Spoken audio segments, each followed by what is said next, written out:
¡Qué hermoso himno! Gracias, hermana. Fue poderoso. Cuando estoy sentado esperando predicar, digo, oh Señor, habla a través de mí. Pero sé que ya estás hablando esta noche, porque la música está sonando y escuché al Señor hablar a mi corazón esta noche. Me aferraré a la vieja y áspera cruz. Así que muchas gracias, hermana, por esa hermosa interpretación. Así que es un privilegio venir y compartir con ustedes aquí en esta cálida y húmeda y sudorosa noche en Alabama. Salí de casa esta mañana en Michigan alrededor de las 6 y era agradable y fresco y frío y necesitaba una chaqueta y una gorra y pensé, qué día tan maravilloso. Luego el avión se retrasó y el avión se retrasó y el avión se retrasó y finalmente llegué unas 4 horas tarde a Huntsville, Alabama. Y salí de la recogida de equipaje, pensé, hombre, hace mucho calor aquí abajo. Así que creo que Michigan está a un paso más cerca del cielo, honestamente, que Alabama. El calor aquí es terrible. Así que puede que no lo pienses porque todavía es primavera aquí. Pero para un michiganes como yo, esto es caluroso y húmedo. Bueno, de todos modos, pero la cálida bienvenida de ustedes es igual de cálida también. Y yo quiero agradecerle por su cálida bienvenida. Y me siento aquí y veo tocar a los pianistas. Estas personas tienen dones de Dios. Saben que la música simplemente fluye. Es increíble de ver. Y también quiero agradecerles a nuestro músico por permitir que el Espíritu Santo trabaje a través de ustedes. Así que el sermón que voy a compartir esta noche es como una serie de 2 partes. Escribí esto la semana pasada en Sudáfrica. Estuve allí para una convención de misiones. Y en realidad soy introvertido. Y no me gusta hablar con la gente. Eso es extraño, ¿no? Siendo predicador. Pero en realidad soy introvertido. Y siempre tengo la oportunidad, después de haber hablado durante 6 horas durante el día, alguien te guía de regreso a tu habitación como un zombie y te encierras, corre las cortinas y baja las luces porque no quieres que la gente llame a tu puerta. Y me senté y pensé que tenía sermones que escribir. Así que me senté y me esforcé mucho en estos momentos, en estos sermones por par de noches allá abajo y así. Esta es mi humilde ofrenda para ustedes esta noche y mañana por la mañana, una serie de 2 partes y va a terminar con un llamado a la reforma.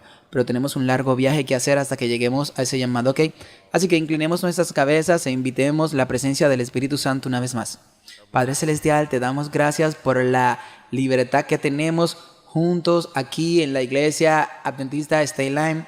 Padre, te damos gracias porque eres un Dios de amor y un Dios de gracia.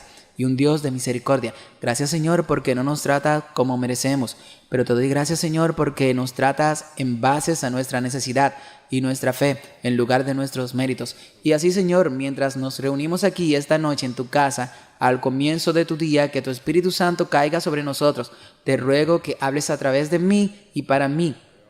Padre, te pido que las palabras que hable animen a cada uno de nosotros a un caminar más cercanos, más profundo y más significativo con nuestro Señor y Salvador Jesucristo. Así que, Señor, mientras compartimos estos momentos juntos, que seas supremo, que reines soberanos. En el nombre de Jesús oramos. Amén. Ok, nuestro sermón esta noche se titula 1, 2 y 3.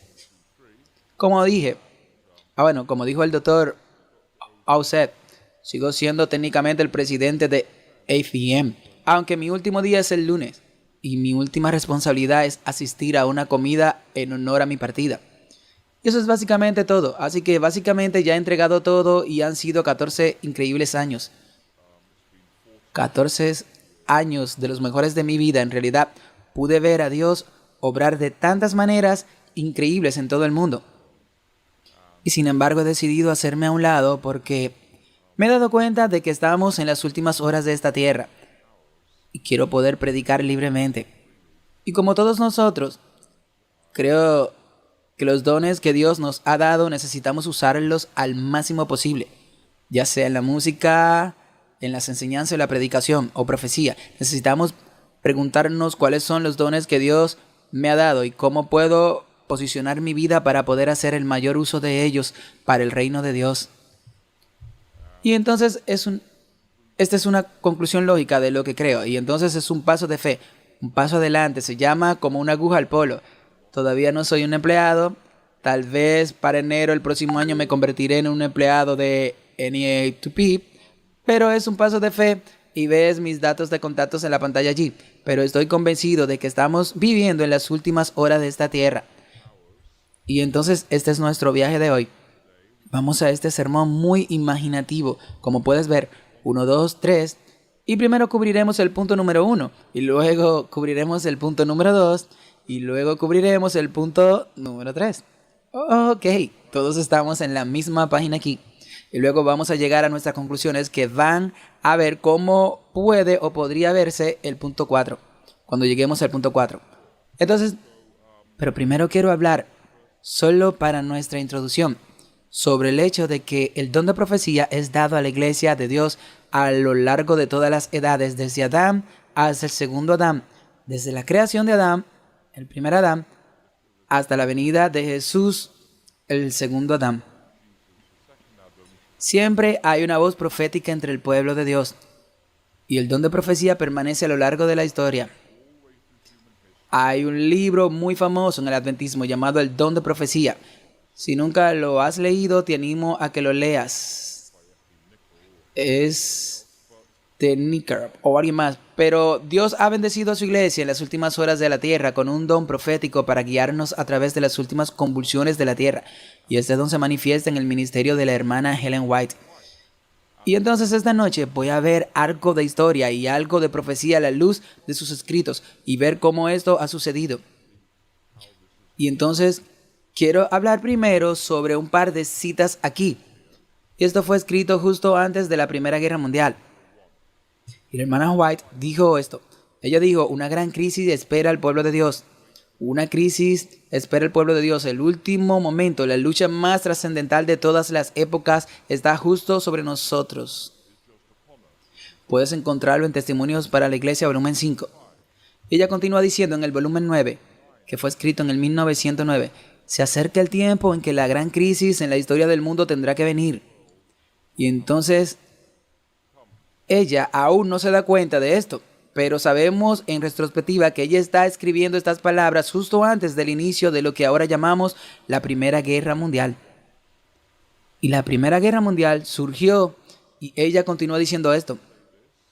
Eso está en Testimonios para la Iglesia, volumen 9. Ella dijo, pruebas y tribulaciones temibles esperan al pueblo de Dios. El espíritu de guerra está agitando a todas las naciones de un extremo a otro de la tierra. Ella escribió esto cerca del fin de la guerra civil estadounidense. Aunque hubo una guerra civil en Estados Unidos, las naciones del mundo no se estaban preparando para la guerra en ese momento. Pero sabemos que en una sola vida estuvieron en el cardero de la Primera Guerra Mundial. La segunda cita es de 1913. Ella dijo, Dios llama a quienes están dispuestos a ser controlados por el Espíritu Santo para liderar una obra de reforma profunda. Veo una crisis ante nosotros y el Señor llama a sus obreros a alinearse. Y así, antes del estallido de la Primera Guerra Mundial, la hermana White hablaba de una crisis que vendría sobre el mundo. Esa cita de 1913 fue dada a los delegados en la sesión de la Conferencia General celebrada en el 1913, justo antes del estallido de la Primera Guerra Mundial. Y luego tienen esta cita aquí en los Testimonios para la Iglesia, volumen 1, escrito en 1862. ¿Qué dice esto? Otras naciones observan atentamente a esta nación con un propósito desconocido para mí y hacen grandes preparativos para algún evento. Se me mostró a los habitantes de la tierra sumidos en la mayor confusión, guerra, derramamiento de sangre, privaciones, necesidad, hambruna y pestilencia azotaban la tierra. Entonces mi atención se apartó de la escena. Parecía haber un breve periodo de paz. Una vez más, los habitantes de la tierra fueron presentados ante mí, y de nuevo todo estaba en la mayor confusión. La lucha, la guerra y el derramamiento de sangre. Junto con el hambre y la pestilencia asolaban por todas partes. Otras naciones estaban envueltas en esta guerra y confusión. La guerra causó hambruna. La necesidad y el derramamiento de sangre causaron pestilencias. Y entonces los hombres desfallecieron de miedo y por la expectativa de las cosas que vendrían a la tierra. Ahora, hay algunos que dicen, y creo que de manera bastante convincente, que estos escritos proféticos de la hermana White se cumplieron en la Primera Guerra Mundial, que comenzó en el 1914. Luego hubo un pequeño periodo de paz en 1918 a 1939, durante el cual las naciones de la Tierra esperaban encontrar la paz y establecieron lo que ahora llamamos la Liga de las Naciones. Luego se convirtió en las Naciones Unidas después de la Segunda Guerra Mundial, y luego hubo el cataclismo de la Segunda Guerra Mundial en sí. Y entonces quiero hablar sobre la transición a medida que avanzamos a través de estos periodos de tiempo aquí. Entonces, número 1, eso es lo que sucedió en la Primera Guerra Mundial. Y este evento aquí es el New York Herald. Y el 29 de junio del 1914, el archiduque Francisco Fernando y su consorte, los duques de Hohenberg, son asesinados en Bosnia.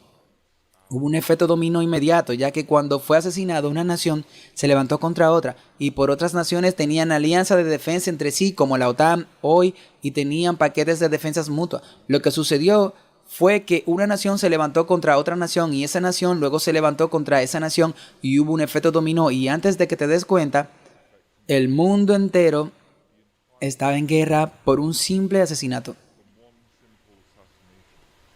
Durante la Primera Guerra Mundial perecieron más de 8,5 millones de soldados y hasta 13 millones de civiles perecieron.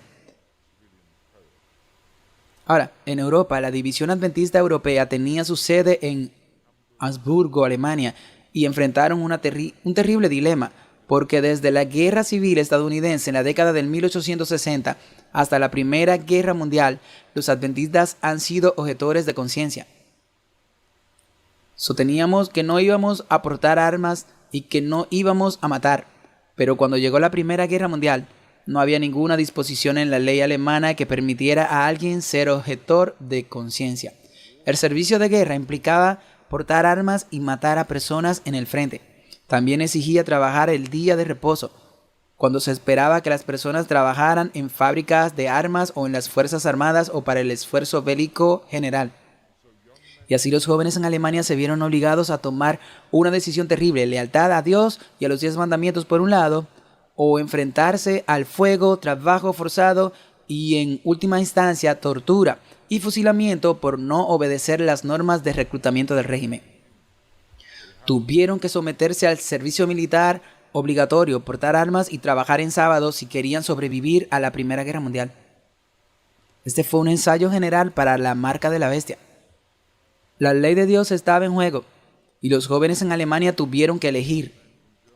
Debía obedecer la ley de Dios o las leyes de los hombres. Debía obedecer el 4º mandamiento y el 6º mandamiento, o honrar el día de reposo y no matarás, o deberías obedecer al gobierno del Kaiser, Guillermo Kaiser, o no. Fue un ensayo para la crisis final de conciencia que implicaría lealtad a Dios en sábado y que, una vez más, como en la Primera Guerra Mundial, implicaría exclusión económica y en última instancia la pena de muerte. Y entonces el gobierno alemán amenaza a la División Europea Adventista con el cierre de todas las instituciones adventistas, y la División Europea Adventista del Séptimo Día no apoyaba el esfuerzo bélico alemán. Y en respuesta, la siguiente carta que les muestro en la pantalla fue enviada al Ministerio de Guerra en Berlín el 4 de agosto del 1914. Solo una semana después del estallido de la Primera Guerra Mundial. Y eso es lo que decía la carta.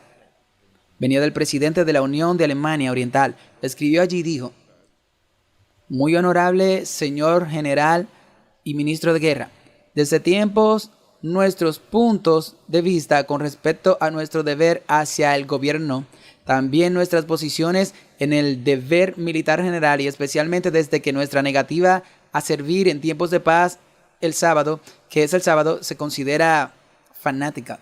Por lo tanto, me tomo la libertad, si su excelencia me permite, presentarle a continuación los principios de los adventistas del séptimo día alemanes, especialmente ahora en la presente situación de guerra.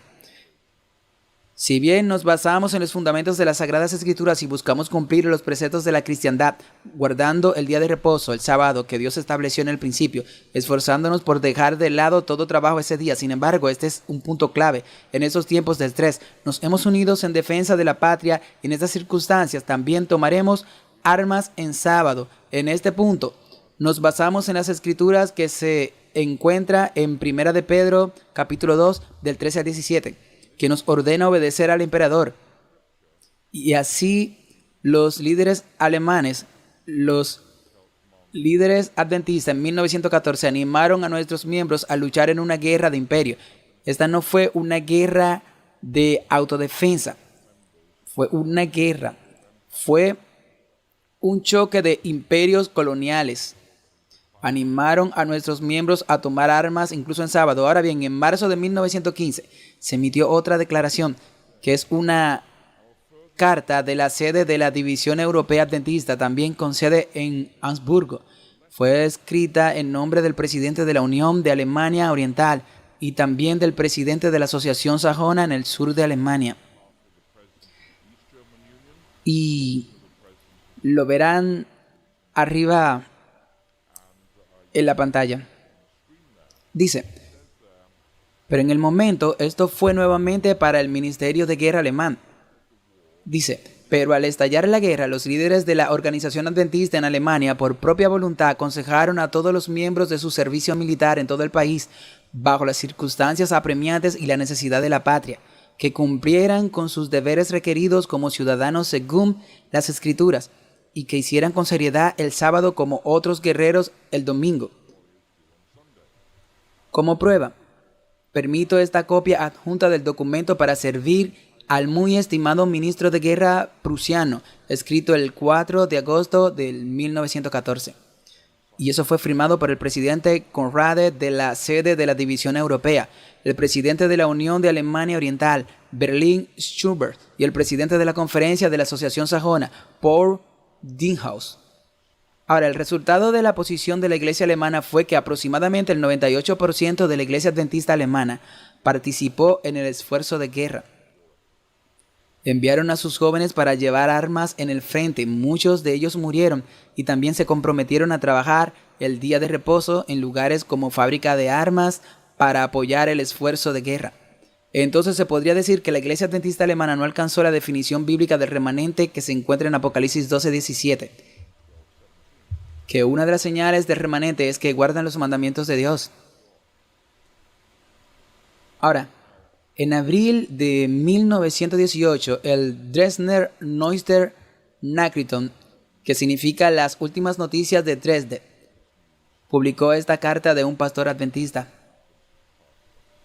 Y él dice, al comienzo de la guerra, nuestra denominación se dividió en dos partes, mientras que el 98% de nuestros miembros, basándose en la Biblia, defendieron la postura de que era su deber de conciencia defender la patria con armas, incluso en sábado. Esta postura unánimemente de los líderes fue inmediatamente remitida al Departamento de Guerra. Sin embargo, el 2% de la Iglesia Adventista alemana no se sometió a esta resolución unánime y por lo tanto tuvo que ser excomulgada debido a su conducta no cristiana. Hay una sorprendente carta escrita por un pastor adventista del periódico Dresden, en la que se afirma que aquellos adventistas que defendían el sábado tuvieron que ser excomulgados debido a su conducta no cristiana. Y esto es lo que sucedió en la Primera Guerra Mundial en Alemania. Congregaciones enteras durante la Primera Guerra Mundial fueron excomulgadas por adherirse a los 10 mandamientos en lugar de someterse al servicio militar obligatorio o trabajar en sus fábricas.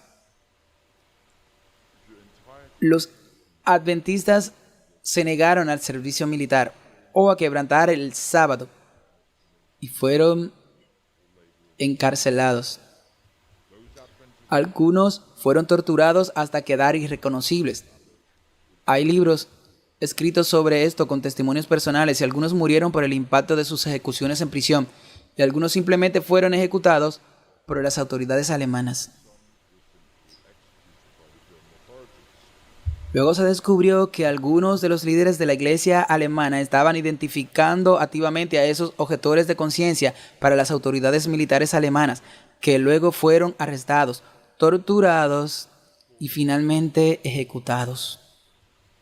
Más de una docena de fieles jóvenes adventistas alemanes fueron ejecutados debido a la traición deliberada de los líderes de la Iglesia Adventista Alemana durante la Primera Guerra Mundial. Ahora, el Dresdner Neuester Nachrichten, las últimas noticias de Dresden, se refirió a ese 2% de la siguiente manera. Y ese pastor se refirió a ese 2%. Y esto es lo que dijo. Dijo que estos elementos inútiles, que es el 2% que defendió la ley de Dios, se establecieron como predicadores y con pequeños resultados hicieron propaganda para sus ideas tontas. Ideas tontas, que es guardar los 10 mandamientos. Se llaman a sí mismos falsamente predicadores y adventistas, pero no lo son, son engañadores. ¿Cuándo recibirán tales elementos su merecido castigo? Que es tortura, prisión y ejecución. Lo consideramos de hecho un favor hecho hacia nosotros. Este fue un pastor adventista escribiendo en Dresden News en 1918. La persecución de los adventistas fieles por los líderes de la iglesia no es nada nuevo. Lo vimos en la pestilencia 19 y lo vimos en la Primera Guerra Mundial. Ahora, después de la Primera Guerra Mundial, los adventistas excomulgados buscaron activamente la reconciliación.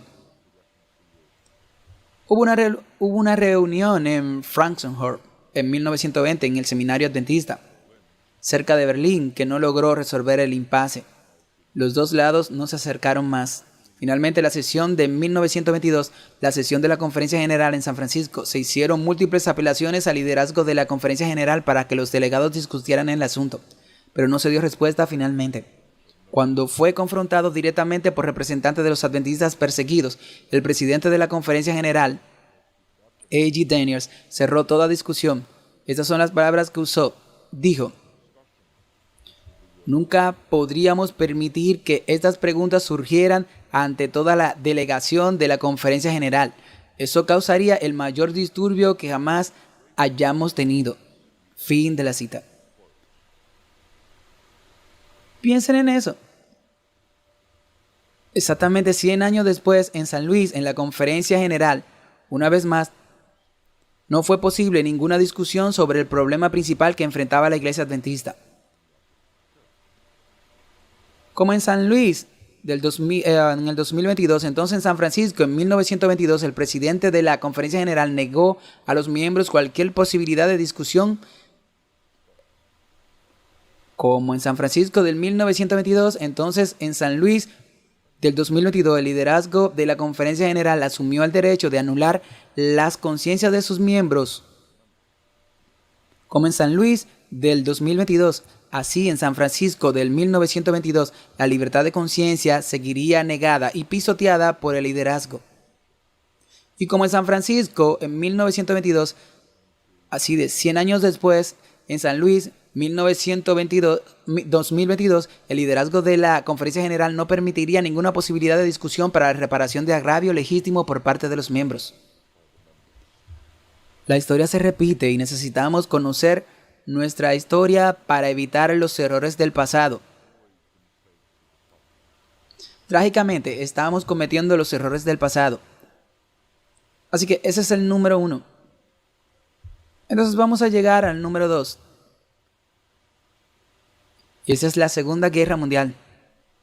Ahora, los años de entreguerras de 1918 a 1939 fueron muy dolorosos en la mayor parte de Europa, incluida Alemania. En Alemania tenían la carga de las reparaciones de guerras y las reparaciones de guerra realmente no tenían sentido. El pequeño bolsillo industrial del oeste de Alemania estaba obligado a enviar carbón y acero a Francia como reparaciones por la guerra. El efecto neto de esto fue que la importación de carbón y acero gratis de Alemania a Francia causó un desempleo masivo entre los mineros y trabajadores del acero francés. Así que realmente no les hizo ningún bien. También dejó a la industria alemana sin carbón. Así que la gente se congelaba en los inviernos y no había acero para la reconstrucción. Así que las reparaciones de guerra realmente estaban perjudicando a todos. Se produjo el colapso de la moneda alemana y luego en la República de Weimar hubo desempleo masivo. Y si lees la historia de Alemania en la década del 1920 y 1930 hubo un alejamiento masivo del protestantismo y del catolicismo, y hubo un gran número en el ocultismo, y hubo todo tipo de especulaciones. Una vez que abandonaron a Dios, la historia del imaginario nazi, su cosmovisión, te das cuenta de que tenían todo tipo de especulaciones sobre cómo comenzó la vida en la Tierra, e imaginaban que había vínculos de mundos anteriores y existencia anteriores, e imaginaban que había vínculos entre la parte trasera, el norte de la India y los nazis, y que el símbolo de la esvástica es en realidad del hinduismo, no es un símbolo alemán en absoluto. Y entonces estaban los nazis que estaban explorando lo oculto de muchas maneras posibles para legitimar su afirmación de que eran la raza superior. Y el ascenso de Adolfo Hitler a principios de la década de 1930 representó un periodo traumático de 20 años para la Unión Alemana, nación alemana ahora. Dentro del adventismo, los líderes se reunieron en Suiza para discutir cómo reconciliarse con los adventistas disgregados. Emitieron esta declaración en 1923. Dice: en tiempos de paz y de guerra, nos negamos a actuar en acto. Nos negamos a participar en actos de violencia y derramamiento de sangre, pero otorgamos a cada uno de los miembros de nuestra iglesia la libertad absoluta de servir a su país en todo momento y lugar, de acuerdo con los dictados de sus convicciones personales de conciencia. Esta fue una declaración sorprendente, ya que en ella los líderes de la iglesia reconocieron implícitamente que no debían disgregar a quienes actuaron en armonía con su conciencia para defender el cuarto y sexto mandamiento durante la Primera Guerra Mundial. Después de la guerra afirmaron que defendían la libertad de conciencia de cada miembro. Sin embargo, durante la Guerra Mundial, disgregaron a quienes ejercían su libertad de conciencia. Ahora bien, esta postura de la Iglesia en enero del 1923 no se presentó ante las autoridades competentes en Alemania. Por lo tanto, en diciembre de 1927, el mando militar alemán escribió a los líderes de la Iglesia Adventista en Alemania afirmando que no había cambios en su comprensión de la postura adventista con respecto a las cartas originales enviadas a principios de la Primera Guerra Mundial en agosto del 1914. Una vez más, las autoridades alemanas esperaban que los jóvenes adventistas fueran considerados como no tener objeción a portar armas o trabajar en sábado en defensa de la patria en caso de que surgiera otra guerra. Y este es el problema que tenemos, es que cuando la iglesia emite declaraciones que contradicen la palabra de Dios o el espíritu de profecía, esas declaraciones vuelven para atormentarte y atormentan a los miembros en particular. Esas declaraciones son utilizadas por los gobiernos contra los miembros en formas que tal vez los líderes nunca anticiparon. Vimos eso en la pandemia. La declaración de reafirmación que decía que la libertad religiosa no se usa apropiadamente para objetar los mandatos del gobierno fue utilizada por empleadores de todo el país y en todo el mundo para negar las solicitudes de exención de la libertad religiosa de los adventistas. Y entonces, cuando la iglesia emite declaraciones que son inconsistentes con las escrituras, esto siempre resulta en problemas para los miembros. Entonces, cuando Adolfo Hitler llegó al poder, los adventistas disociados de la Primera Guerra Mundial fueron declarados enemigos del Estado el 23 de febrero del 1933 y fueron proscritos públicamente el 29 de abril del 1936. Todas sus propiedades fueron confiscadas. Mientras tanto, la Iglesia Adventista Oficial Alemana, después de un periodo inicialmente difícil con el nuevo régimen de Hitler, apoyó públicamente al nuevo gobierno fascista. Una enfermera adventista del séptimo día, conocida como Horder Hotz, que conocía personalmente a Hitler, intervino a favor de los adventistas y como resultado, las iglesias adventistas de toda Alemania permanecieron abiertas, pero ahora estaban comprometidas. En Friedrichshafen, el seminario adventista cerca de Berlín, los estudiantes ministeriales se alineaban con uniformes nazis cuando los funcionarios del gobierno venían a inspeccionarlos. Friedenhaus declaró que Friedenzow pertenece a aquellas comunidades que han votado al 100% por el Führer. Fin de la cita. Los periódicos adventistas oficiales en el momento del ascenso de Adolfo Hitler al poder promovieron el régimen nazi y el liderazgo de Adolfo Hitler. Esto fue escrito en el 1939. Esto es después del surgimiento de la Segunda Guerra Mundial. Este es Abden Borta. Este es el boletín oficial adventista de los sindicatos alemanes. Dice allí: ahora estamos en medio de una gran tormenta de eventos conmovedores a nivel mundial. Ese es el surgimiento de la Segunda Guerra Mundial. Nótese esta cita. Una gran era. Debemos encontrar a un gran hombre. Están hablando de Adolfo Hitler. Por lo tanto, no solo nos sometemos voluntariamente, sino que también realizamos con gusto todo el servicio requerido. Aquellos que pierdan la vida al hacerlo se pueden repetir las palabras: nadie tiene mayor amor que que un hombre dé su vida por la vida de sus amigos. Recordemos que a todos nuestros combatientes y especialmente a nuestros hermanos que están dispuestos a arriesgar su vida por la patria y por lo que quedaron atrás, oremos también por el Führer y sus colaboradores. Esta fue una cita del Advent Herald del 1 de octubre del 1939. Ahora bien, muchos adventistas fieles se negaron a aceptar el régimen de Hitler y fueron encarcelados en campos de concentración, trabajaron hasta morir y algunos fueron ejecutados.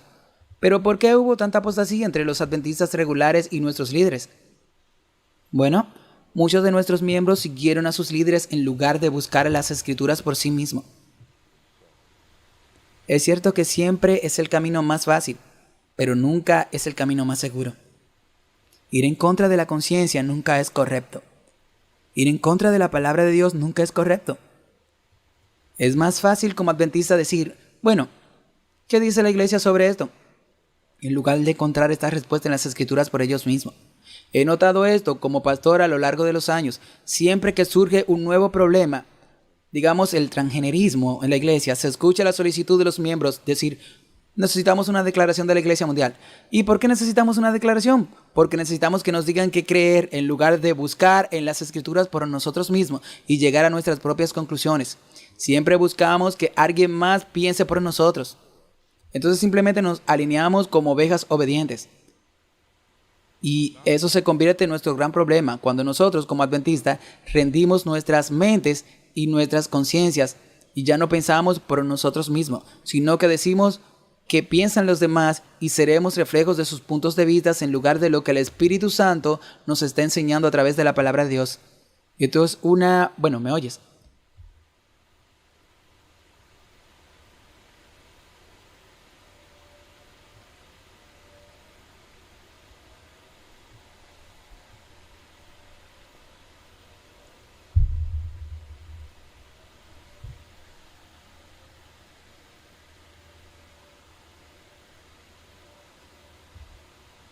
Ok, ¿puedes oírme? Ok. Entonces, este es un problema que enfrentamos como adventistas. Lo escucho en cada elección. ¿Deberíamos votar de qué manera? ¿Deberíamos votar cuando hay un nuevo problema social?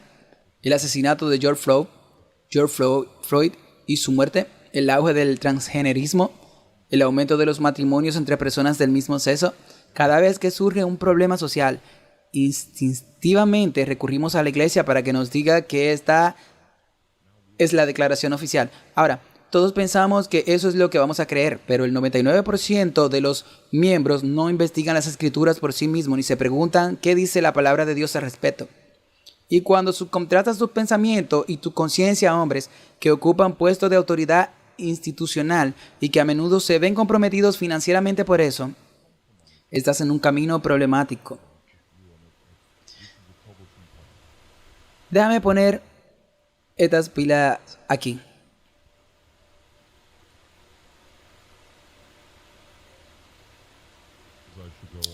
Adelante. Bueno, me dice que hable, ok. Dice que debería continuar. Ok, así que esto es lo que dice el espíritu de profecía sobre este tipo de pensamiento. Esto está tomado del deseado de todas las gentes. En realidad, Dios no obliga a los hombres a renunciar a su incredulidad. Ante ellos está la luz y las tinieblas, la verdad y el error. Les corresponde a ellos decidir qué aceptar. La mente humana, gracias hermano, está dotada del poder de discernir entre el bien y el mal. Dios quiere que los hombres no decidan por impulso, sino por el peso de la evidencia, comparando cuidadosamente las Escrituras. Muchos son engañados hoy de la misma manera que los judíos. Los maestros religiosos leen la Biblia a la luz de su propia comprensión y tradiciones, y la gente no escudriña las Escrituras por sí misma, ni juzga por sí misma la verdad, sino que ceden en su juicio y encomiendan sus almas a sus líderes. ¿A quién? A sus líderes. Y este no es un camino seguro para nosotros. Sucedió en el tiempo de Cristo, sucedió en la Primera Guerra Mundial, sucedió en la Segunda Guerra Mundial en Alemania, sucedió durante la pandemia en realidad. Y cada vez que la iglesia emite una declaración sobre el matrimonio entre personas del mismo sexo o el transgenerismo, sea cual sea el caso, estamos cediendo nuestra conciencia y nuestra mente a un grupo de hombres que nunca hemos conocido. El predicador, la declaración continúa aquí. La predicación y la enseñanza de su palabra es uno de los medios que Dios ha ordenado para difundir la luz, pero debemos llevar la enseñanza de cada hombre a la prueba. ¿De qué? De las Escrituras. Cualquiera que estudie con oración las Escrituras, deseando conocer la verdad que debe obedecer, recibirá lo divino. Esa es la promesa de Dios para nosotros. Si buscamos en las Escrituras por nosotros mismos, Dios nos revelará lo que necesitamos saber y entender para los tiempos y los desafíos en los que vivimos. Si no aprendemos a leer las Escrituras por nosotros mismos, a estudiarlas con oración y a profundizar en ellas, seremos rehenes y seremos empujados por lo que sea que algún comité distante piense que debemos creer. Dice allí que Él entenderá las Escrituras. Eso sí, estudia la Biblia por ti mismo. Si alguno quiere hacer la voluntad de Dios, conocerá las enseñanzas. Juan 17:17. Y ella continúa diciendo esto. Esta es una declaración realmente sorprendente. Ella dice, aquellos a quienes se les habla el mensaje de la verdad rara vez preguntan si es verdad, sino quién lo defiende. Multitudes lo estiman. Ese es un mensaje de verdad por la cantidad de personas que lo aceptan, no por si es verdad. Fíjense en eso. Y la pregunta todavía se hace, ¿algunos de los líderes o eruditos líderes religiosos le han creído? Los hombres no son más favorables a la verdadera piedad ahora que en los días de Cristo. Está bastante claro, ¿sí? Entonces, cuando hay un problema social, cuando hay un problema moral, cuando una pregunta se presenta ante nosotros en la sociedad, en su familia, en su iglesia, la pregunta no es, ¿qué me dicen los comités que debo hacer o creer? La pregunta no es, ¿qué me dice la jerarquía religiosa que debo creer? La pregunta no es, ¿qué piensa mi esposa, mi esposo, mis padres que debo creer? La pregunta es, ¿qué me enseña la palabra de Dios sobre este tema? Y como protestantes adventistas siempre debemos ser capaces de dar una razón de las Escrituras para la fe que tenemos. Y muy a menudo subcontratamos nuestros pensamientos a comités distantes porque nos volvemos espiritualmente perezosos. Y cuando somos espiritualmente perezosos, cuando la crisis de conciencia llega a nuestro mundo, como vendrá otra vez antes de que Cristo venga, es probable que seamos sorprendidos durmiendo, que seamos sorprendidos cortos, porque hemos olvidado cómo profundizar en las Escrituras y encontrar un así dice el Señor sobre el asunto. Entonces, a medida que avanzamos en nuestro tiempo aquí esta noche, la pregunta es, no es qué dice la iglesia, la pregunta es qué dice la palabra de Dios. Tengo la responsabilidad, como todos tenemos la responsabilidad de escudriñar las Escrituras por nosotros mismos. Y como vimos en la Primera Guerra y Segunda Guerra Mundial, la posición de los líderes de la iglesia adventista alemana era diametralmente opuesta a la ley de Dios.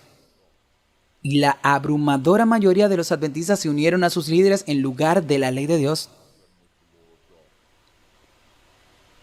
La historia se repite. Piensen en la crisis final que se avecina. Hermanos y hermanas, ancho es el camino que lleva a la perdición. Muchos son los que van en él.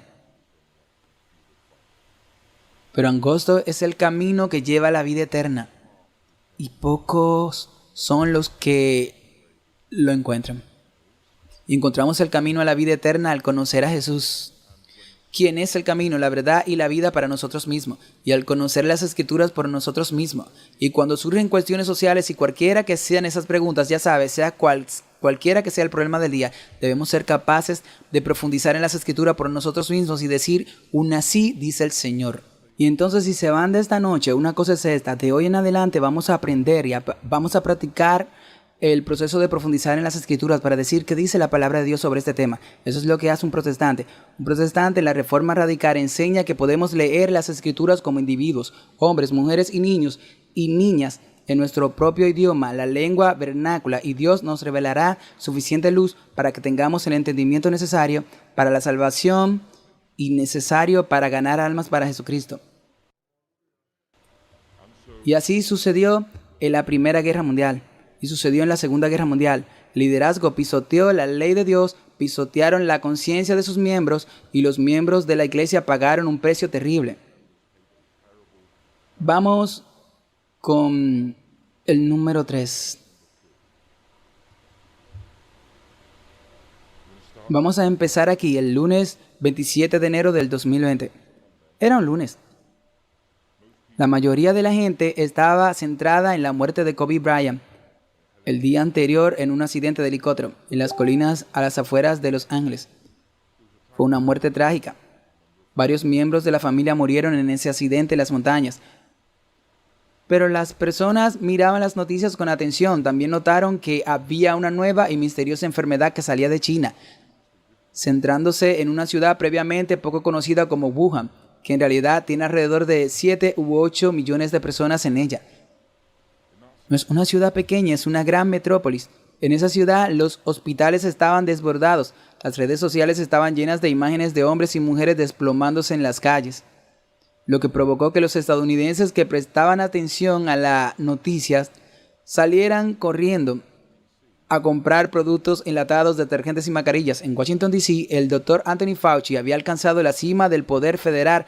Era el funcionario del gobierno mejor pagado de los Estados Unidos y ganaba significativamente más que el mismo presidente de los Estados Unidos. Controlaba miles de millones de dólares cada año en subvenciones de fondos federales de atención médica. Rápidamente se convirtió en el rostro de la salud pública de Estados Unidos y mundial, y se convirtió en una celebridad nacional y mundial. Parecía que cientos de millones, si no miles de millones de personas esperaban diariamente sus actualizaciones y sus pronunciamientos. Ahora sabemos que esta historia es cierta por múltiples fuentes y está ampliamente disponible en Internet. El 27 de enero del 2020 a las 6:24 de la tarde, el Dr. Fauci recibió un correo electrónico del Dr. Greg Forkers, su asistente en el Instituto Nacional de Alergias y Enfermedades Infecciosas, NIAID, advirtiendo que Fauci podría estar directamente implicado en el origen de la inminente pandemia. ¿Por qué? Porque, como le dijo su asistente, la agencia de Fauci había financiado la investigación de ganancia de función ilegal sobre los coronavirus en el Instituto de Urología de Wuhan a través de las subvenciones que otorgó a EcoHealth Alliance, una organización sin fines de lucros con sedes en Estados Unidos. Entonces a Fauci le advirtieron casi de inmediato que estaba implicado en la pandemia. Su asistente compartió un estudio de un virólogo llamado Dr. Barbic, advirtiendo que la investigación de ganancia de función en los coronavirus podría crear el SARS-2.0. Ahora bien, dicha investigación había sido sabiamente prohibida por el presidente Obama en el 2014, precisamente debido al riesgo y los peligros de una fuga de laboratorio de un virus convertido en arma. Pero el Dr. Fauci simplemente ignoró la prohibición y pasó el dinero a través de EcoHealth Alliance para que la investigación pudiera llevarse a cabo fuera de la jurisdicción federal de los Estados Unidos, en China. En mayo del 2016, 2 de sus empleados alertaron a EcoHealth Alliance de sus experimentos parecen involucrar investigaciones cubiertas por la cita final de los poros. Estos son administradores que escriben que sus experimentos parecen involucrar, es decir, violan la prohibición. Se refirieron a la moratoria de ganancia de función del presidente Obama, y en lugar de hacer cumplir la prohibición, el NIH de Fauci había ayudado a EcoHealth a evadir las restricciones de la prohibición. Reescribieron las solicitudes de subvención de EcoHealth Alliance y actualizaron su documentación de seguridad para que la investigación de ganancia de función pudiera continuar. El doctor Robert Redfield, que entonces era el director de los CDC, advirtió a Fauci por escrito que el virus parecía provenir de un laboratorio. ¿Por qué?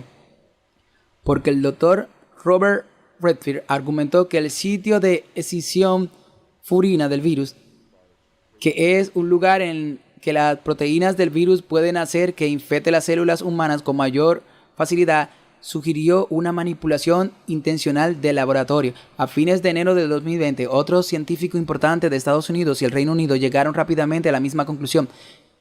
El doctor Fauci entró en pánico. Necesitaba encubrir los hechos de que su investigación ilegal probablemente había causado esta pandemia. Entonces, ¿qué hizo? Trabajó las 24 horas del día con colegas clave para llegar a lo que ahora llamamos la teoría de los orígenes proximales como la fuente de la pandemia. Esta teoría argumentaba que el virus se propagó de un animal como un pangolín, del que nadie había oído hablar antes, a los humanos, o fue la evolución natural de un virus similar en humanos.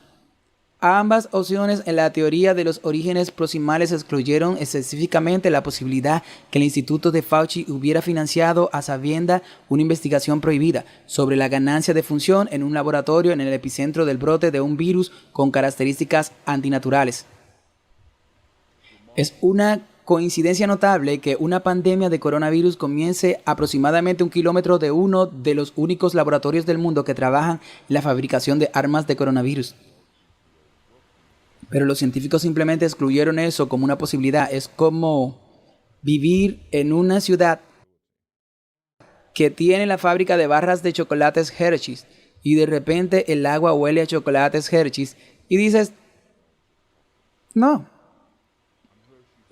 esto no viene de nuestra fábrica. Hay un manantial natural al final de este camino que de repente produce agua con olor a chocolate. Está increíble, es tan increíble como eso.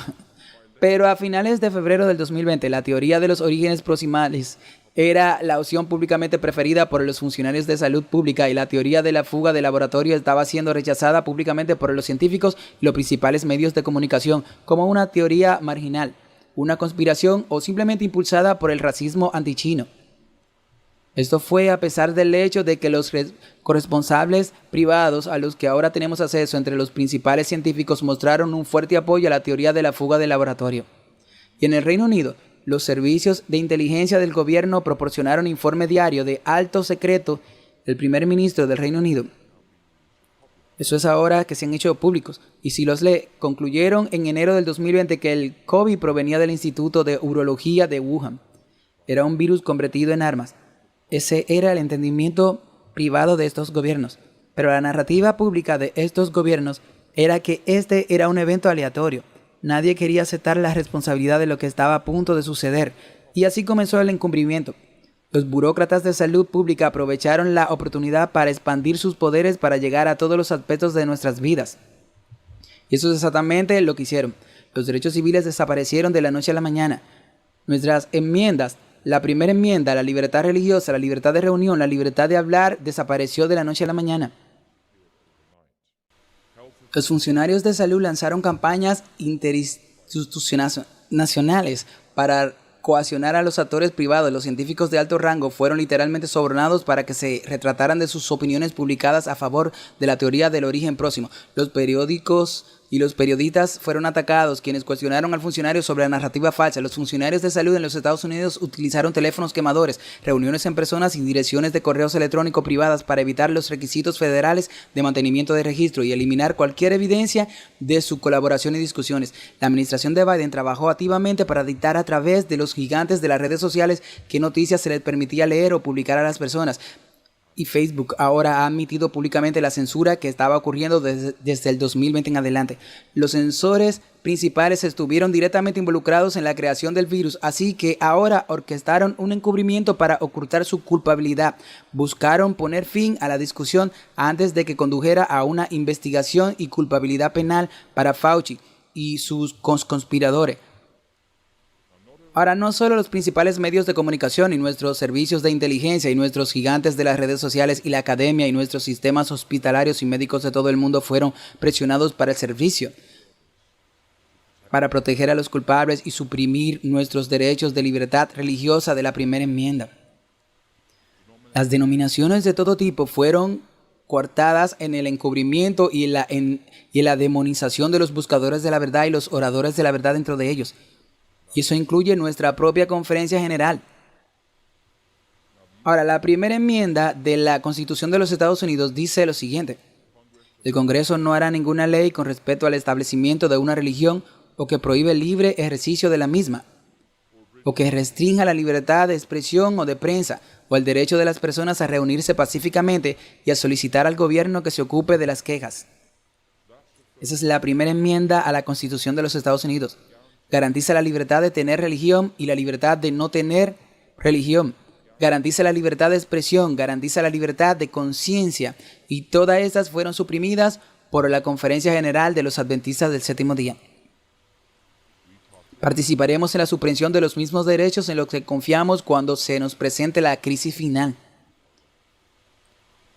Así que esto fue un ensayo para la crisis final. El liderazgo de la Iglesia Adventista Mundial promovió activamente las vacunas a pesar de lo que dicen al respecto ahora. Y la iglesia en todo Estados Unidos se convirtieron en centro de pinchazos que llevaron a médicos y a evangelistas líderes. No mencionaré ningún nombre, pero esos son nombres muy familiares que promovieron activamente los pinchazos a mediados del 2021 en un infomercial producido por los Ministerios de Salud de la NID y la Conferencia General sobre la falsa base de que los pinchazos previenen la transmisión, aunque era bien conocido en ese momento entre los científicos, y aunque en la primera autorización de uso de emergencia a la que puede acceder en internet declararon específicamente que los pinchazos no previenen la transmisión. Pero sin embargo, nuestros líderes de la iglesia dijeron: debes ponértela porque debes amar a tu hermano como a ti mismo. Debes proteger a la comunidad tomando estos pinchazos. Aunque los científicos sabían desde el primer día que estos pinchazos no previenen la transmisión, por lo tanto no protegen a la comunidad. Así que promovíamos activamente las mentiras de Anthony Fauci y la administración de Biden. Aquellos pastores que cuestionaron la narrativa de la pestilencia 19, algunos fueron obligados a jubilarse anticipadamente. Algunos de ellos están aquí esta noche, fueron expulsados de la división norteamericana o de sus conferencias. Los medios oficiales adventistas promovieron la falsa narrativa de la pestilencia 19 y la demonización repetidamente a cualquiera que cuestionara las mentiras de la pestilencia 19. Los miembros no pinchados fueron comparados desfavorablemente en la revista adventista con terroristas islámicos que matan a trabajadores humanitarios en Afganistán, o con brujos aliados con Satanás. Dichos miembros supuestamente tenían las manos manchadas con la sangre de las víctimas inocentes. Eso salió en la revista adventista y le escribí: todos somos hermanos y hermanas. Estar pinchados o no significa que estés dentro o fuera del libro de la vida del Cordero. ¿Por qué demonizan a los miembros de esta manera? Y nunca recibí respuesta. Así que cada vez que devuelvo un cheque de diezmo, ahora tengo que hacerlo con una oración de perdón, porque le estoy devolviendo el diezmo a un sistema que me dice que yo soy peor que un terrorista y un adorador de Satanás. En algunos países, los trabajadores de las denominaciones adventistas fueron despedidos por no pincharse. En otros países se les impusieron restricciones que no tenían base científica. Así que, por ejemplo, podías viajar por motivos de trabajo, pero si no estabas pinchado, tenías que pagar tú mismo tu viaje. Claramente, esa regulación financiera inhibirá la propagación del virus. Otras reglas decían que puedes viajar por trabajo si eres un empleado de la iglesia. Por ejemplo, un empleado de la universidad. Pero si no estás pinchado, no puedes viajar a más de 50 millas de tu lugar de trabajo. Claramente, el virus solo entra en acción después de 51 millas. Esas reglas, por la iglesia, arbitrarias y sin ninguna base científica o racional, revelaron a la mayoría de las personas que la narrativa era una base de mentiras. La Conferencia General no siguió la ciencia, siguieron las mentiras. No buscaron la verdad, buscaron fondos federales masivos para la pandemia. No se inclinaron ante las convicciones del Espíritu Santo sobre las conciencias de los miembros. Se inclinaron ante los matones de los medios tradicionales. No defendieron las conciencias de los miembros, pero demonizaron a los miembros en sus medios oficiales en líneas e impresos. Y esos artículos oficiales todavía se están en línea, a pesar de las solicitudes de que se eliminen. La Conferencia General todavía demoniza a cualquier adventista hoy que no esté pinchado. No se retratarán de esas declaraciones. Piensa en eso la próxima vez que devuelva tu diezmo. No se alinearon con el espíritu de profecía o las escrituras, sino con las recomendaciones de la OMS, para quien el miembro más poderoso es la República Popular China y el Partido Comunista de China. Lo más atroz es que la Conferencia General emitió la declaración de reafirmación el 21 de octubre en respuesta a los mandatos de Biden de principios de septiembre del 2021. Y en la página está esa declaración que todavía está en línea, como los líderes de la Conferencia General expresaron su informe de que los pinchazos es una cuestión de libertad de conciencia individual. Eso es agradable.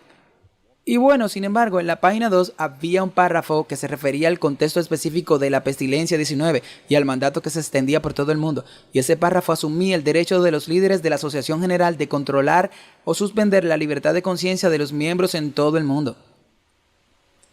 Ese párrafo negó unilateralmente a los adventistas de todo el mundo ante sus gobiernos y empleadores la posibilidad de reclamar una exención basada en la libertad religiosa o la libertad de conciencia. Este es ese párrafo, dice: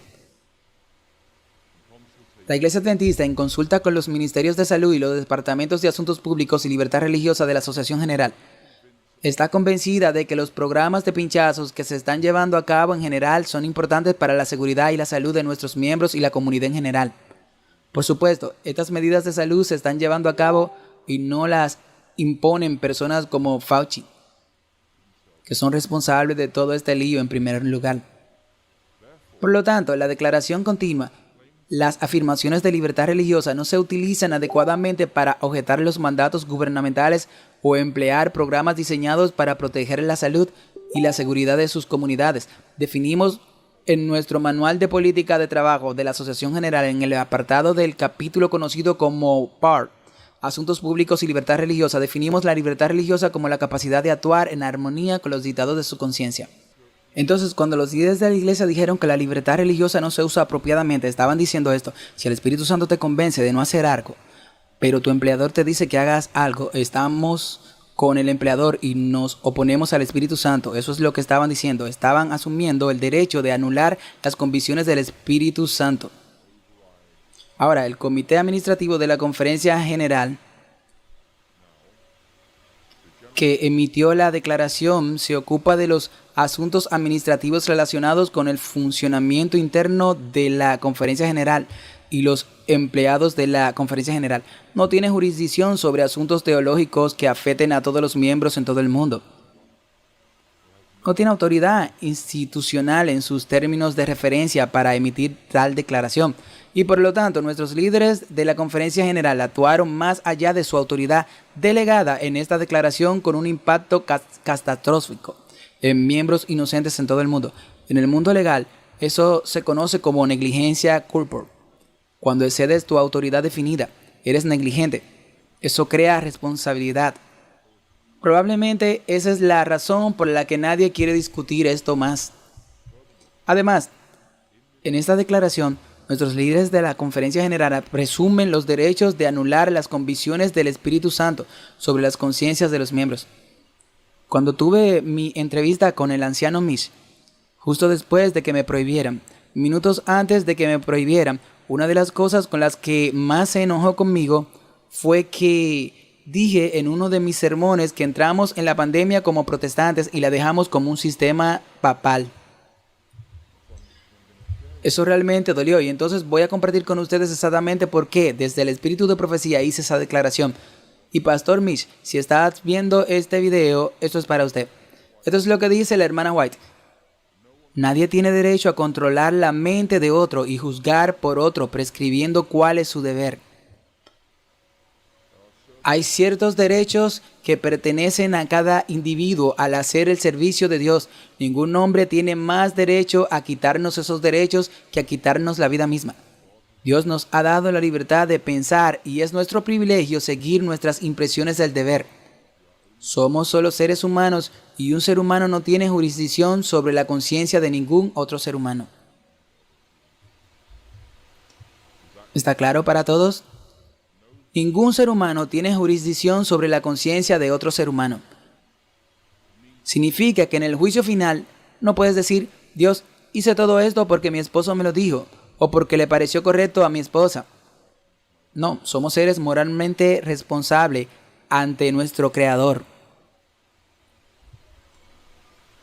Eso significa que debemos actuar en armonía con nuestra conciencia. Ahora, está muy bien decir que sí, ningún hombre tiene autoridad sobre la conciencia de otro. Eso significa que soy moralmente responsable de todas mis acciones. Y esa es una gran responsabilidad moral espiritual. Debemos vivir en armonía con la luz que Dios nos ha dado y buscar cada día vivir más en armonía con esa luz.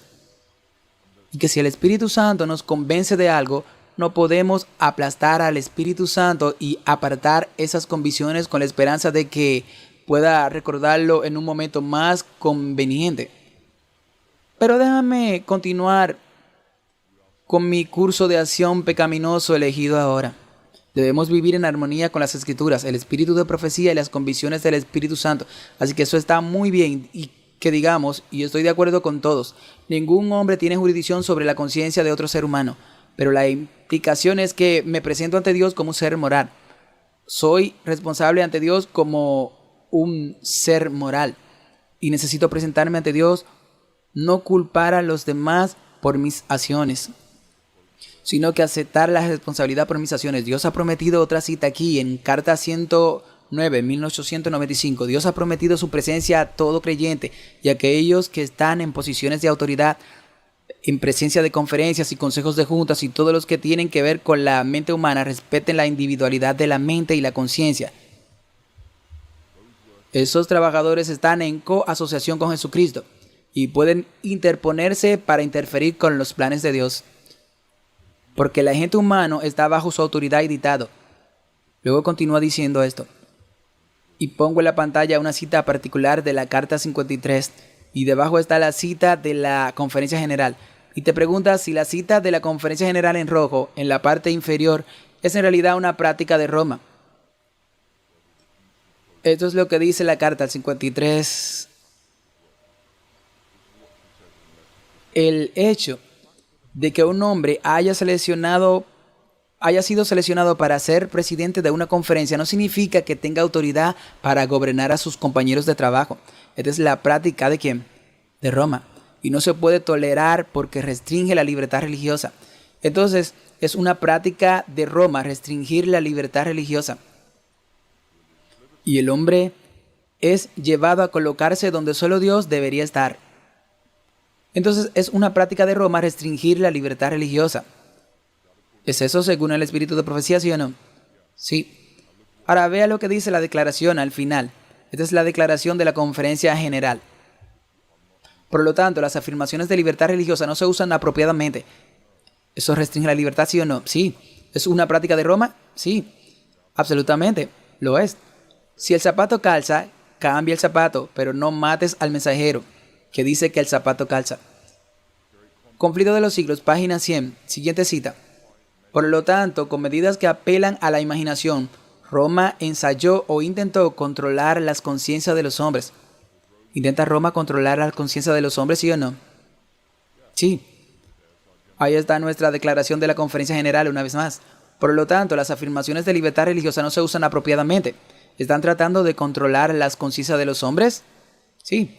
¿Intenta Roma controlar las conciencias de los hombres? Sí. Una vez más, el zapato calza. Aquí vamos de nuevo. La doctrina de que Dios ha encomendado a la iglesia, Conflicto de los siglos, página 293, el derecho a controlar las conciencias y a definir y castigar la herejía es uno de los errores más profundamente arraigados.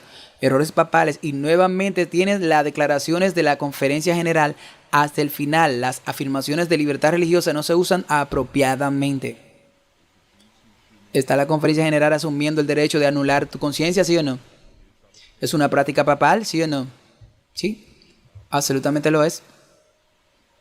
Continúa otra cita.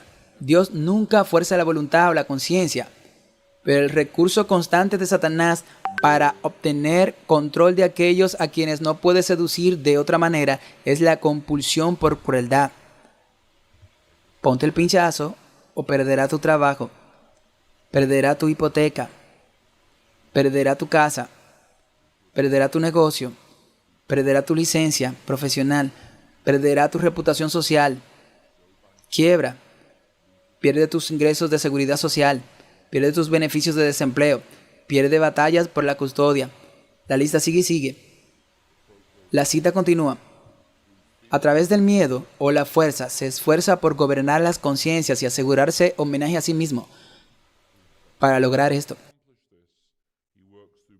trabaja a través de autoridades religiosas y seculares, moviéndolas a la aplicación de leyes humanas en desafío a la ley de Dios.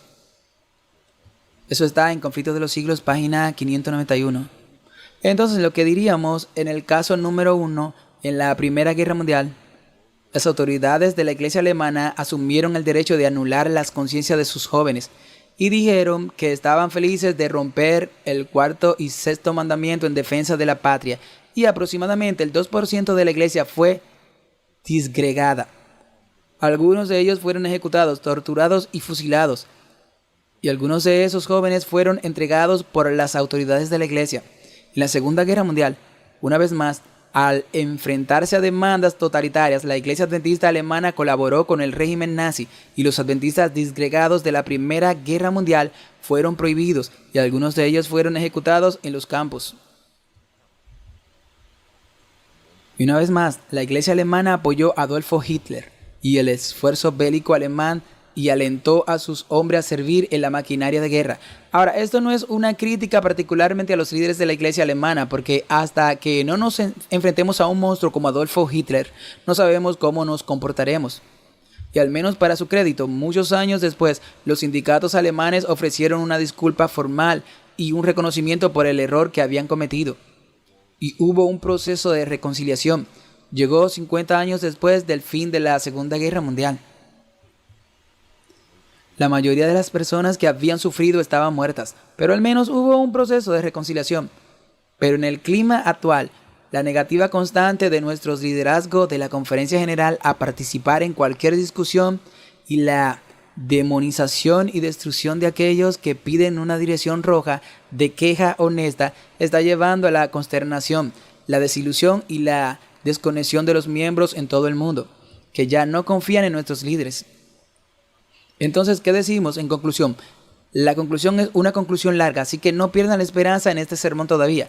Los casos 1, 2 y 3 que les presenté esta noche, en cada caso, hemos sido testigos de una profunda traición por parte de nuestros líderes a los miembros. Hemos presenciado la traición de nuestras creencias fundamentales para proteger nuestras instituciones, preservar nuestros flujos de ingresos denominacionales y consagraciarse con regímenes dictatoriales.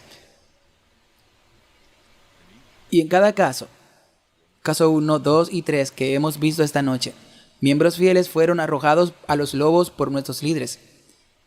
Eso sucedió en el caso 1, caso 2 y caso 3. Entonces, ¿qué pasa con el caso 4? ¿Qué sucederá en la última crisis antes de que Jesús regrese?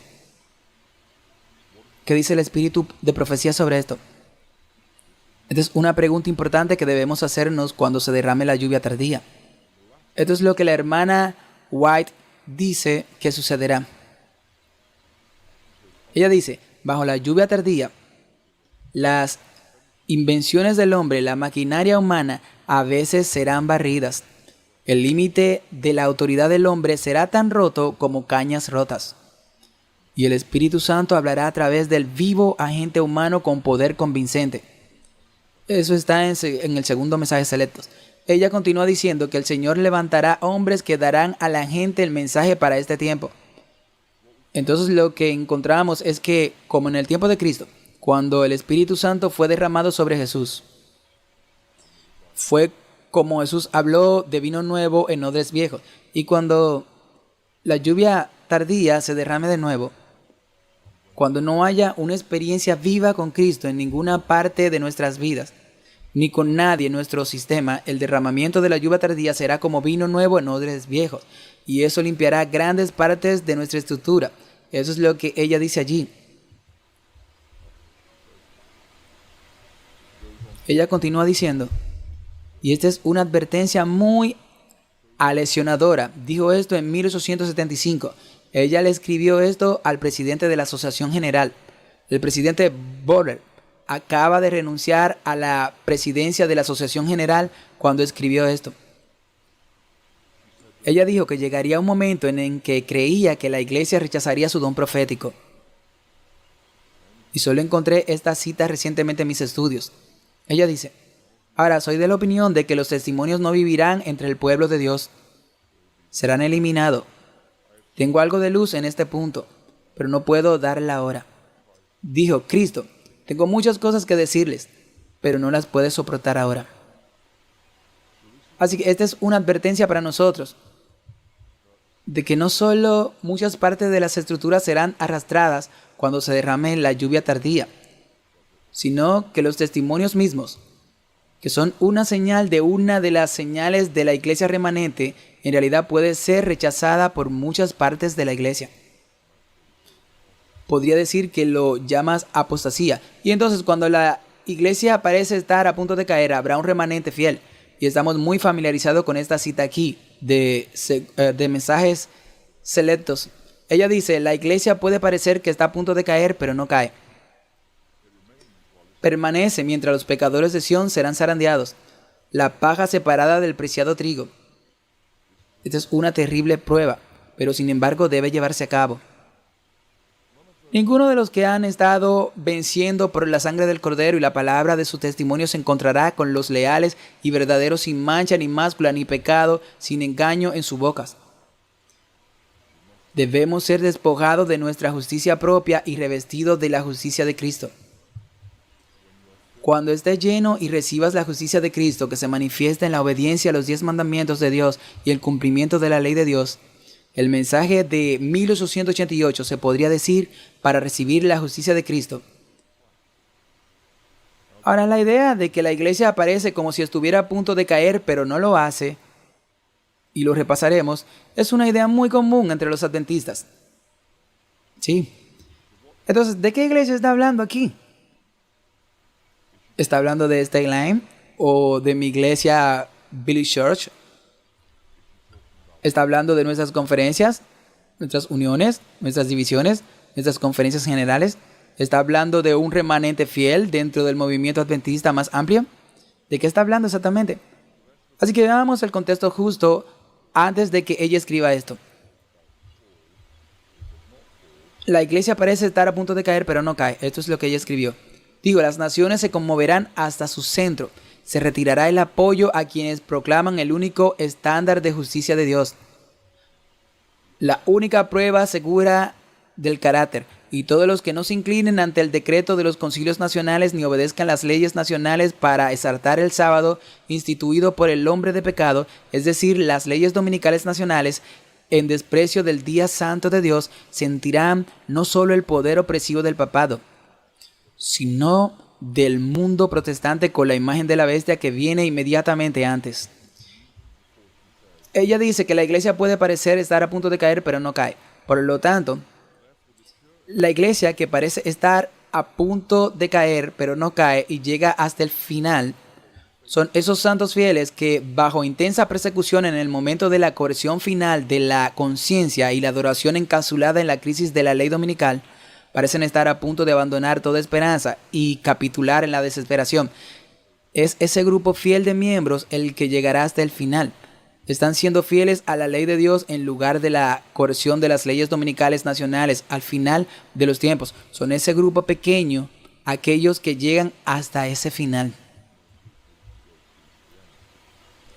Son estos individuos fieles los que finalmente avanzan a través de la oscuridad por la fe y vencen por la sangre del Cordero y la palabra de su testimonio, porque no aman sus vidas hasta la muerte. Y el siguiente párrafo comienza con estas palabras. Los remanentes que purifican sus almas obedeciendo la verdad obtienen fuerza del proceso de prueba. Ese proceso de prueba es la crisis de la ley dominical nacional y la corrección final de la conciencia. exhibirán belleza de la santidad en medio de la apostasía circundante. Segundo mensaje seleccionado, página 380. Ahora, muchos adventistas conservadores hoy argumentan que la jerarquía corporativa visible es la iglesia que sobrevivirá hasta el fin. Pero eso no es de lo que la hermana White está hablando en este pasaje. La iglesia de la que ella está hablando aquí es un remanente, pero ese remanente no será identificable ni conocido hasta que las leyes dominicales salgan, porque no aparece como un cuerpo identificable de creyentes hasta que el proceso de prueba venga sobre ellos. Esa iglesia que sobrevive es un cuerpo identificable de creyentes que constituyen un remanente de algo que lo precedió y que son fieles a Dios en la crisis final. Así que aún no hemos llegado allí. Pero como esta iglesia sabe bien, la crisis nacional de la ley dominical se avecina. Y luego aquellos que aparezcan, la iglesia parecerá que está a punto de caer. No lo hará. Y eso nos incumbe a cada uno de nosotros como creyentes individuales, pactar antes de que lleguen estas crisis que debes mantenerte fiel por Dios, pase lo que pase. Defenderé la ley de Dios, pase lo que pase. Viviré mi vida hoy en armonía con la ley de Dios. Entonces, no es una sorpresa cuando defienda la ley de Dios mañana, en la crisis nacional dominical. Respondemos a estos consejos de la hermana White sobre la próxima crisis de conciencia al asegurar nuestro llamado y nuestra elección. Ella dice, aquellos que no han tenido el hábito de buscar la Biblia por sí mismos o sopesar la evidencia, confían en los líderes y aceptan las decisiones que toman. Y así muchos rechazarán los mismos mensajes que Dios envía a su pueblo si estos hermanos líderes no los aceptan. Volvemos a las citas originales que estamos usando hace quizás media hora.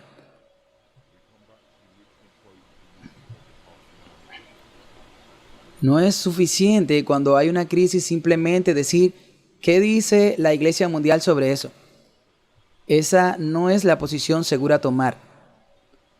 La posición segura a tomar es preguntar qué dice la palabra de Dios sobre esto y pedir la convicción del Espíritu Santo para que sepamos lo que creemos y no nos moveremos de lo que creemos a menos que el Espíritu Santo diga vayan aquí o vayan allá. No debemos simplemente entregar nuestras mentes y nuestras conciencias a ningún concilio de hombres, sin importar cuál exaltado sean.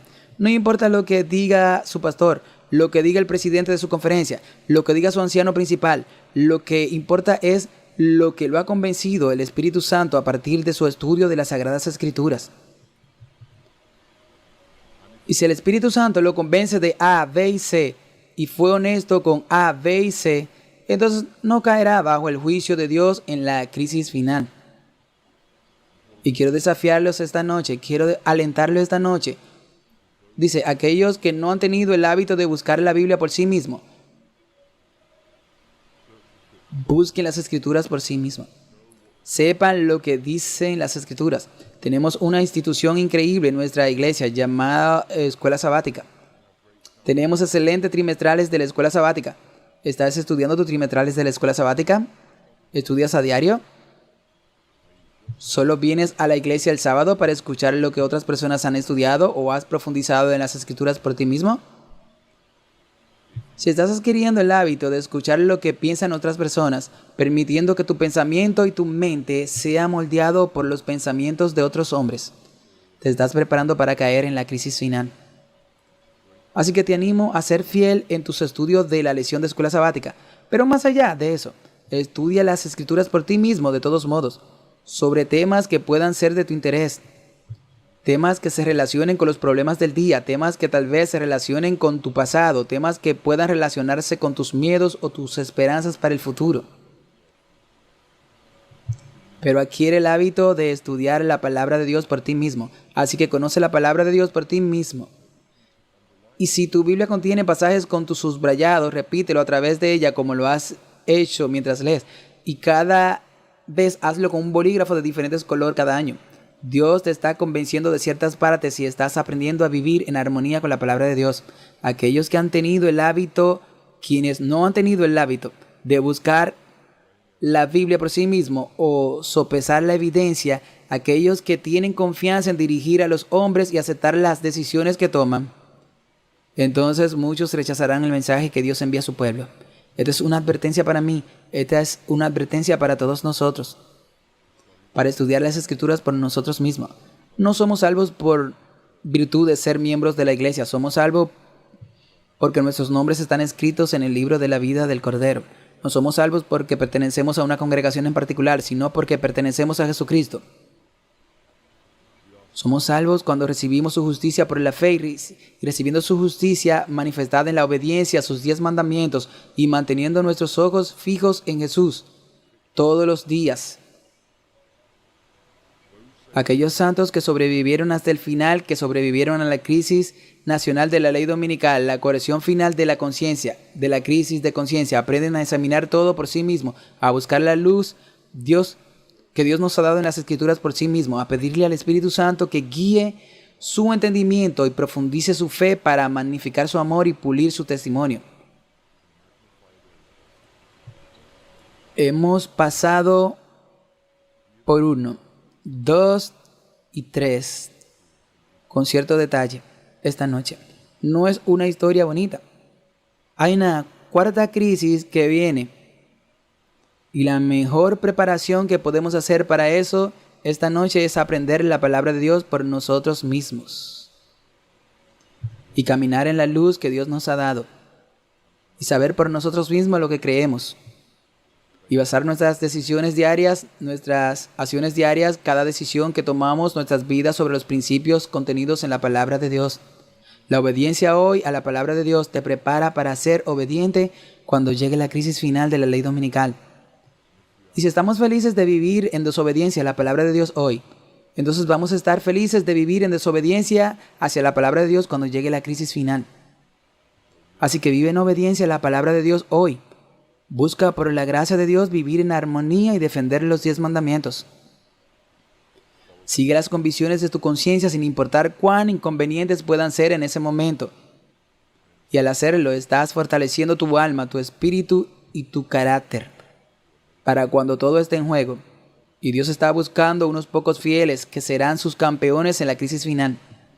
Mi oración es que cada uno de nosotros no solo supere esa crisis, sino que cuando Jesús venga en las nubes de gloria, este será el espectáculo más grande de la historia cósmica y el cielo se rasgará y las miríadas de ángeles aparecerán en toda su gloria y en el centro está el trono de Dios rodeado de un arco iris.